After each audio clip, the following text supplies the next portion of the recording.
And now to breaking news from Washington, a high-stakes vote late today in the Senate involving the controversial Keystone pipeline. Many argued it could have created thousands of American jobs.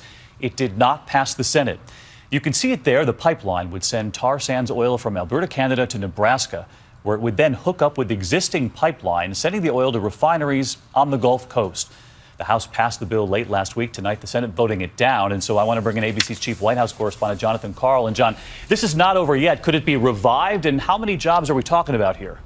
Well, it can certainly be revived. It will be revived. The jobs estimates range from 4,000 to 40,000 jobs. Proponents say it not only creates jobs, but it could lead to energy independence. But opponents, environmentalists, say this would be a terrible thing to do. It would contribute to global warming. But, David, this came just one vote short tonight. Republicans take over the Congress, the Senate in January. They will bring this up first order of business, and it will pass. One vote short in the Senate. And John, stay with us here because we're going to turn to another controversy, this time over an economist who has talked about the, quote, stupidity of the American voters. That economist, Jonathan Gruber, was one of the architects of Obamacare and has said that the passing of the president's health care plan relied on that so-called stupidity. Here's one of those instances. Lack of transparency is a huge political advantage.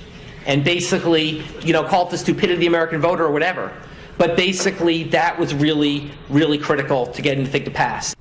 Well, today, John pressed the White House. Would Gruber, who has talked about the stupidity of the American voter, be hired by the White House again? Listen.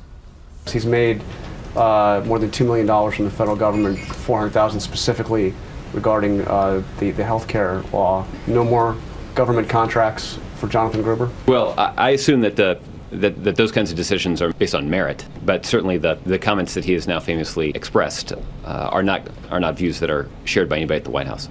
So, John, was that a yes or a no? Would they hire him again?